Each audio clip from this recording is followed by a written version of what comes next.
बहुत सालों पहले एक गांव में भोला नाम का एक मेहनती और ईमानदार इंसान रहता था, जिसका हर काम उसकी लगन से भरा होता था। एक बार की बात है, भोला अपने खेत में अपने पूरे मन और मेहनत से खेती कर रहा था और तभी भोला अपने आप से कहता है, लगता है इस साल मेरी मेहनत रंग लाएगी और मेरे खेत में अच्छी फसल होगी। भोला के चेहरे पर उम्मीद और खुशी की एक झिलमिलाहट थी, लेकिन भोला की बुरी किस्मत, उस साल ज्यादा गर्मी के कारण उसका खेत सूख गया, जिससे पूरी फसल बर्बाद हो गई और भोला ये देखकर बहुत ही मायूस हो गया। उसका दिल टूट गया और वो एक पेड़ के नीचे जाकर बैठ गया, जैसे उसने अपनी सारी उम्मीदें खो दी हो। उसी वक्त गांव का एक बहुत ही कपटी और चालाक इंसान, जिसका नाम मोहन लाल था, वो वहां से गुजर रहा था। उसने भोला को उदास देखकर अपने आप से कहा, भोला का फसल खराब हो गया है। ये मौका है अपने फायदे के लिए। मैं इसे मूर्ख बनाकर इसका खेत अपने नाम कर लूंगा।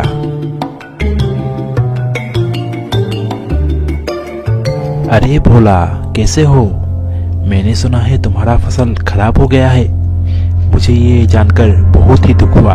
हाँ मोहनलाल, मैं इस बात से बहुत उदास हूँ। मेरा खेत बर्बाद हो गया और मेरा मन टूट गया है। लगता है मेरी मेहनत का कोई फायदा नहीं हुआ। भोला, आजकल खेती के काम में कुछ नहीं रखा, इसमें बस नुकसान ही नुकसान है। तुम बेकार में अपनी जिंदगी का वक्त बर्बाद कर रहे हो। तुम्हें कोई अच्छा व्यापार शुरू करना चाहिए, जिसमें मेहनत भी कम हो और फायदा ही फायदा हो। भोला ने थोड़ा सोचकर कहा, हाँ, तुम बिल्कुल सही कह रहे हो मोहनलाल। मुझे ये खेती का काम छोड़ ही देना चाहिए। शायद इससे मेरी जिंदगी में कुछ बदलाव हो जाए। उसके बाद भोला ने बड़ी ही कम दाम में अपना खेत मोहनलाल को बेच दिया।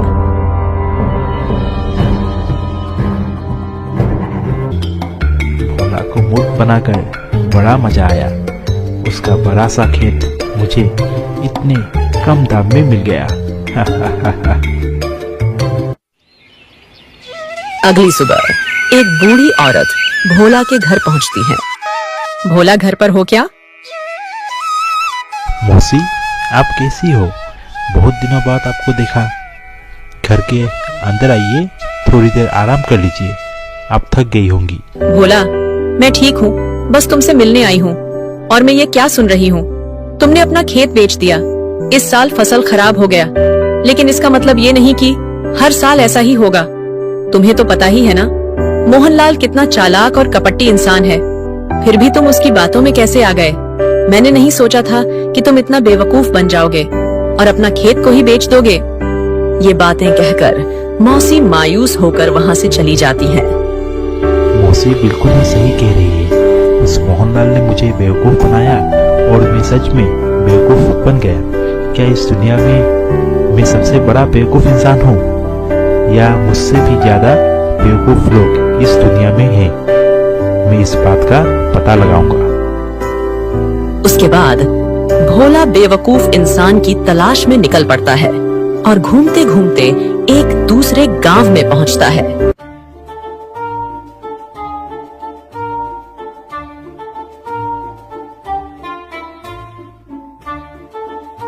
ये आदमी कौन है और ये हमारी मुर्गियों के साथ क्या कर रहा है? उसके बाद वो औरत भोला के पास पहुंचती है और भोला से पूछती है, अरे भैया, आप कौन हो और आप हमारे मुर्गियों के साथ क्या कर रहे हो? बहन जी, आपकी मुर्गियाँ और मेरी मुर्गियाँ एक दूसरे के बहनें हैं, इसलिए मैं इन्हें दावत देने आया हूँ। भैया, किस बात की दावत? बहन जी, मेरी मुर्गी का आज जन्मदिन है, इसलिए मैं उनकी बहनों को जन्मदिन की दावत देने आया हूँ। अगर आपको ठीक लगे तो क्या मैं इन सभी को मेरी मुर्गी के जन्मदिन की दावत में ले जा सकता हूँ? भोला की बातें सुनकर वो औरत सोचती है, ये कैसा पागल इंसान है जो अपनी मुर्गी के जन्मदिन की दावत दे रहा है। लेकिन चलो, अच्छी बात है, 2-3 दिन तक हमारी मुर्गियों को ये अच्छे से खाना खिलाएगा और हमारे घर का खाना भी बच जाएगा। चलो मैं इसे अपनी मुर्गियां 2-3 दिनों के लिए दे ही देती हूँ। सुनो भैया, आप इन्हें ले जाओ, लेकिन 2-3 दिन बाद इन्हें वापस लेकर आ जाना। बहन जी, आप चिंता मत कीजिए, मैं इन्हें 3 दिन बाद वापस लेकर आऊंगा। लेकिन बहन जी, ये इतने सारे हैं, मैं इन्हें कैसे ले जाऊंगा? अगर हो सके तो जो वो आपका ठेला रखा हुआ है वो मुझे दे दीजिए, मैं इन्हें उसी में ले जाऊंगा। ठीक है, आप ले जाओ, लेकिन याद रखना इन्हें समय पर वापस ले आना। उसके बाद भोला उन मुर्गियों को वहां से ले जाता है।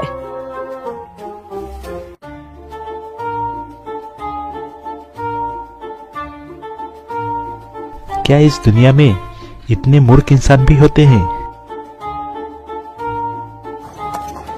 थोड़ी देर बाद उस औरत के पति घर वापस आते हैं।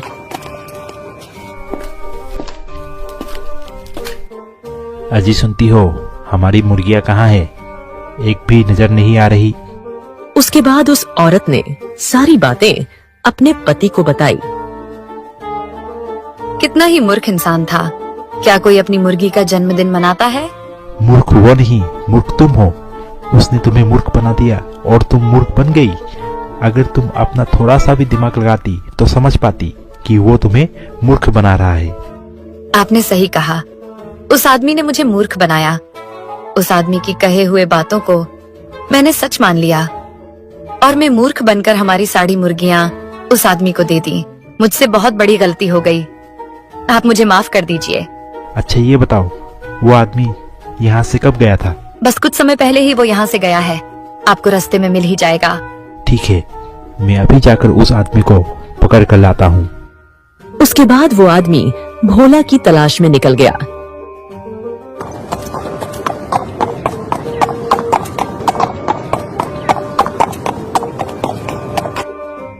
अरे ये तो घोड़े की आवाज है, लगता है कोई मुझे ढूंढने आ रहा है। मुझे अब एक तरकीब सोचनी होगी।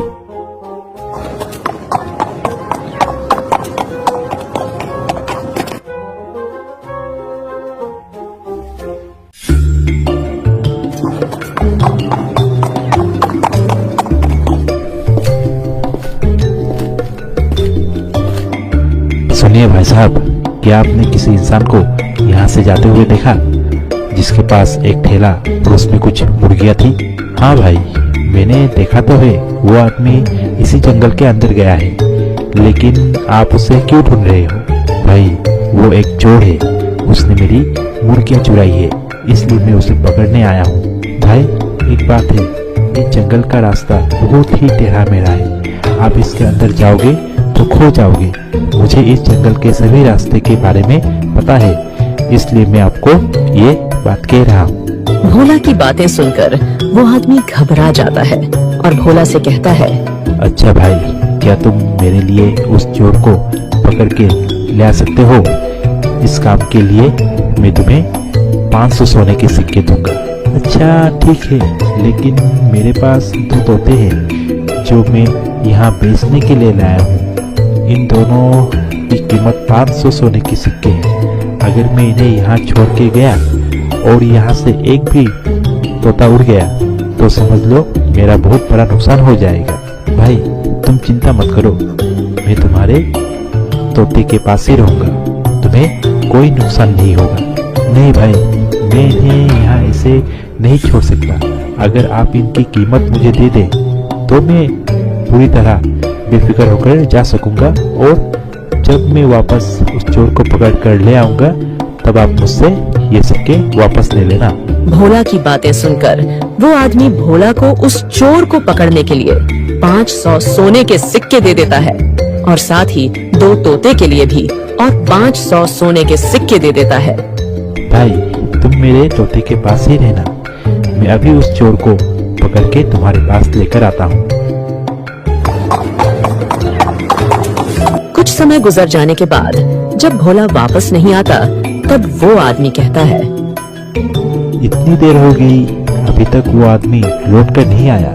लगता है इस जंगल का रास्ता काफी मुश्किल भरा है। अच्छा हुआ मैं इस जंगल के अंदर नहीं गया, नहीं तो शायद मैं वहाँ खो ही जाता। पर चलो, जब तक वो आदमी लौट कर नहीं आता तब तक मैं इन तोते को ही देखकर अपना समय काट लेता हूँ।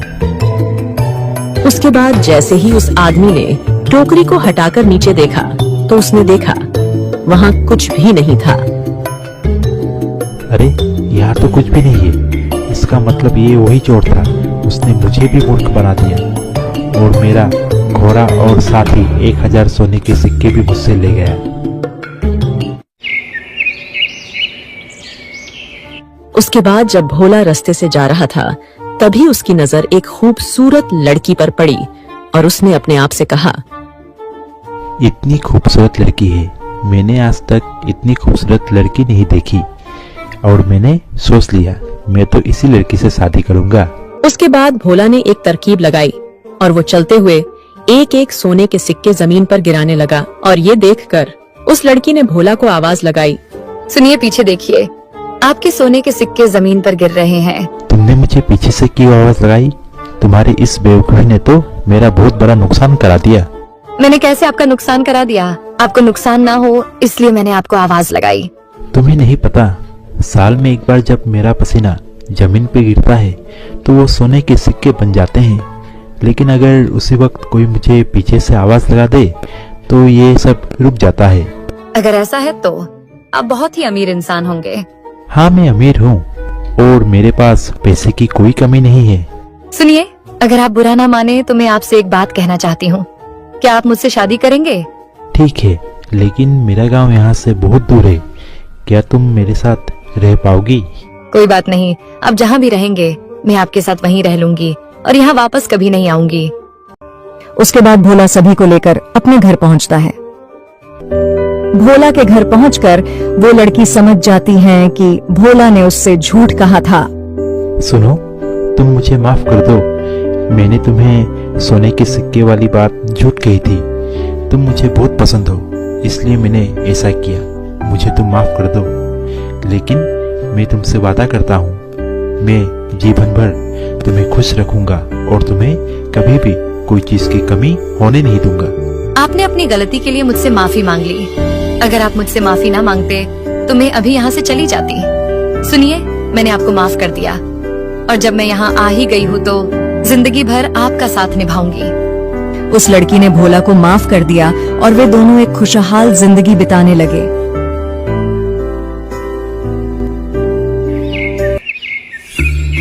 भोला की अमीर बनने की बात मोहनलाल को पता चलता है और मोहनलाल अपने आप से कहता है, सुना है भोला बहुत ही अमीर हो गया है और साथ ही उसने एक बहुत ही खूबसूरत लड़की से शादी भी कर ली है। आखिर भोला के पास इतना सारा पैसा कैसे आया? उसने ऐसा क्या व्यापार शुरू किया है जिससे उसके पास इतना सारा पैसा आ गया है? मैं आज ही उसके घर जाऊंगा और पता लगाऊंगा कि उसका अमीर बनने का आखिर राज क्या है। उसके बाद मोहनलाल भोला के घर जाता है। भोला, अरे ओ भोला, घर पर हो? अरे मोहनलाल, बहुत दिनों बाद आपको देखा, यहाँ कैसे आना हुआ? भोला, मैंने कहा था ना तुम्हें व्यापार शुरू करना चाहिए। देखा, तुम अभी इतने अमीर बन गए। वैसे तुमने कौन सा व्यापार शुरू किया है?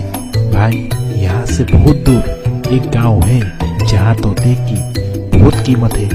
तुम वहाँ बस एक तोता बेचकर यहाँ एक जमीन खरीद सकते हो। क्या सच में ऐसा कोई गांव है जहाँ तोते की इतनी कीमत है? भाई, मैं तो कहता हूँ तुम भी खेत बेचकर तोता खरीद लो और उस गांव में जाकर तोता बेचना शुरू कर दो। सुनो भोला, क्या तुम मुझसे अपना खेत खरीदोगे? ठीक है मोहनलाल, तुम्हारे कारण ही तो मैं आज इतना अमीर बन पाया हूँ। इतना तो मैं तुम्हारे लिए कर ही सकता हूँ जितना तुमने मेरे साथ किया है। लेकिन मोहनलाल, जब तुम वहाँ जाओगे तो मेरा ये घोड़ा भी साथ ले जाना, क्योंकि वो गांव यहाँ से काफी दूर है। ठीक है भोला, मैं अभी चलता हूँ।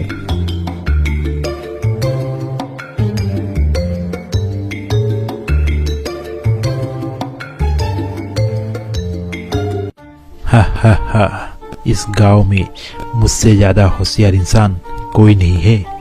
मैंने फिर से उस भोला को मूर्ख बनाकर आखिर जान ही लिया कि वो इतना अमीर कैसे बन पाया। अब मैं भी उसी गांव में जाकर ढेर सारे तोते बेचूंगा और मैं हमारे गांव का सबसे अमीर आदमी बन जाऊंगा। उसके बाद मोहनलाल ने वो खेत जो उसने भोला से खरीदा था उसे उसी कीमत पर भोला को वापस बेच देता है।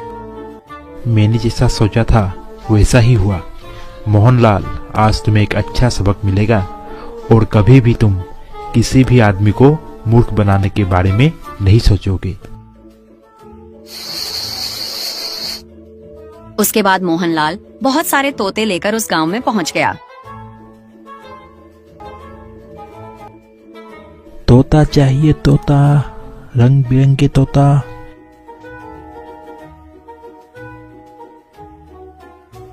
सुबह से शाम होने वाली है मगर अभी तक एक भी तोता नहीं बिका। भोला ने तो कहा था इस गांव में सभी लोग तोता खरीदते हैं, मगर आज क्या हुआ? चलो कोई नहीं, मैं आगे जाके देखता हूँ। उसके बाद मोहनलाल चलते चलते उस घर पहुंचता है जहां भोला गया था। तोता चाहिए तोता, रंग बिरंगे तोता। तोता चाहिए तोता, रंग बिरंगे तोता। सुनते हो भगवान, मुझे तो ये वही चोर लग रहा है जो उस दिन मेरे सामने तोता बेचने का नाटक कर रहा था, और उस दिन इसने हम दोनों को मूर्ख बनाया और हमारी मुर्गियां, मेरा घोड़ा और साथ ही मुझसे 1000 सोने के सिक्के भी ले गया। अगर ये वही चोर है तो मैं आज इसे नहीं छोड़ूंगा और हमारा जितना भी नुकसान हुआ है सब इससे वसूल करूंगा। हाँ, आपने सही कहा, मुझे भी ये वही चोर लग रहा है। आज ये हमें फिर मूर्ख बनाने आया है। आज इसे हम नहीं छोड़ेंगे और एक अच्छा सबक सिखाएंगे।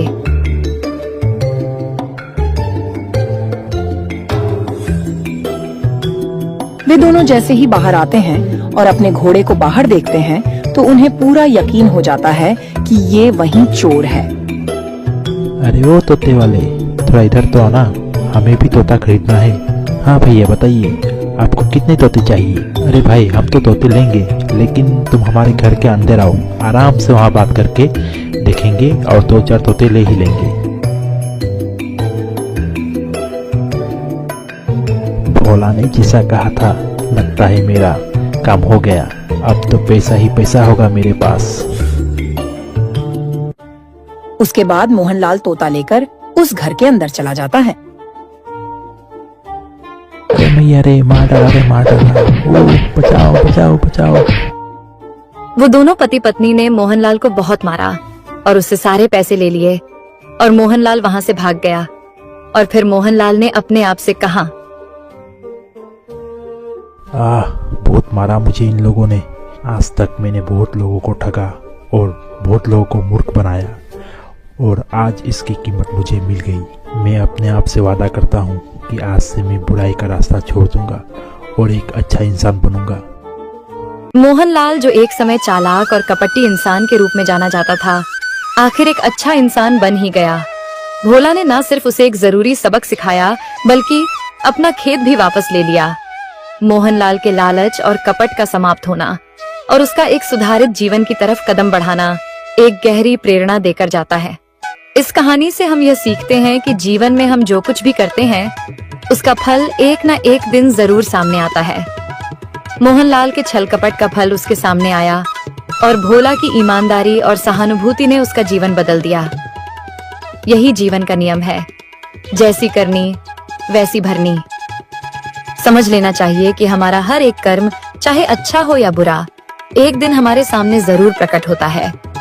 इस कहानी से हमें यह भी सीखने को मिलता है कि सत्य और ईमानदारी के सामने छल कपट कभी नहीं टिकता।